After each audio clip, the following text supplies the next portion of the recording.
Mystery Whispers of the Past, Chapter 4, The Web of Deceit. The next morning, Olivia returned to the Pine Brick Police Department, her mind racing with the new evidence she'd uncovered.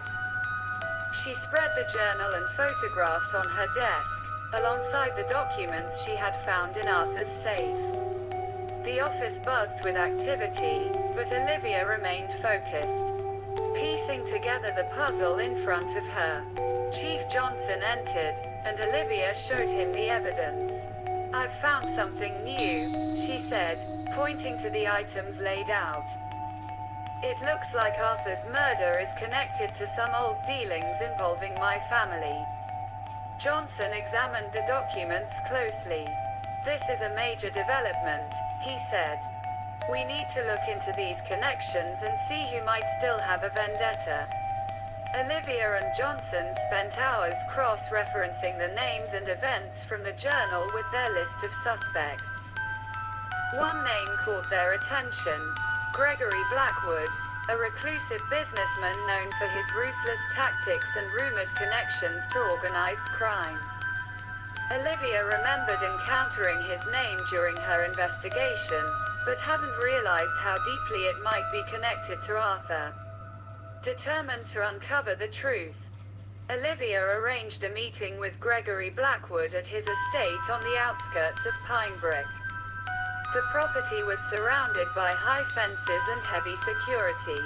After presenting her badge at the gate, she was allowed in.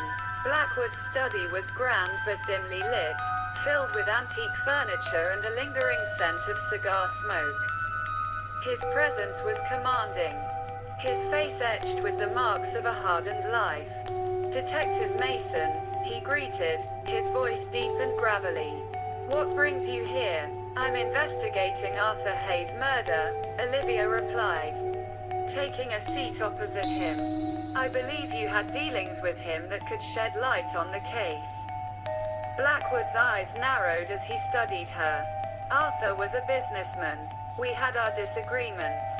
But I assure you, I had no reason to kill him." Olivia wasn't convinced. Arthur was involved in blackmail and embezzlement. "Do you have any information on these activities?" Blackwood's demeanor turned cold. "I don't deal in such things. Arthur had his own problems, and I kept my distance. If he got himself into trouble, that's on him." Olivia sensed he was hiding something but chose not to push further.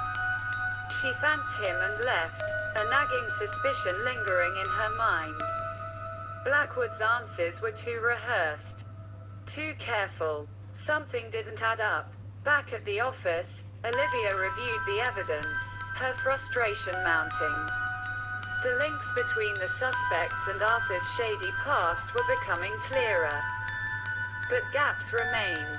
She realized there were key players missing from her initial investigation, individuals who were deeply enmeshed in Arthur's illegal activities. She decided to revisit Laura Mitchell and Thomas Reed. There were still questions that needed answering, especially about their knowledge of Gregory Blackwood and his ties to Arthur. Olivia went to Laura Mitchell's apartment first. Laura looked tired and wary but agreed to talk. "I need to know more about your relationship with Arthur and whether you knew anything about Blackwood," Olivia pressed. Laura hesitated, choosing her words carefully.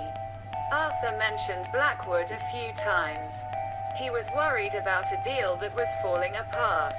I never knew the details. But Arthur seemed to be trying to distance himself from something dangerous." "Did he ever mention anyone else who might have been involved?" Olivia asked. "No, he was very secretive," Laura replied. "But he was definitely scared of something, or someone." Next, Olivia met with Thomas Reed in his office. Thomas was on edge and defensive from the moment she arrived. "Detective, I've already told you everything," he insisted. "I'm following up on your connection to Arthur and Blackwood," Olivia said calmly. "If you know anything, now is the time to speak up." Thomas sighed heavily, his composure breaking. Arthur was mixed up with some dangerous people. I heard whispers about Blackwood being a major player. But I didn't want to get involved. I was just trying to keep my distance from the whole mess.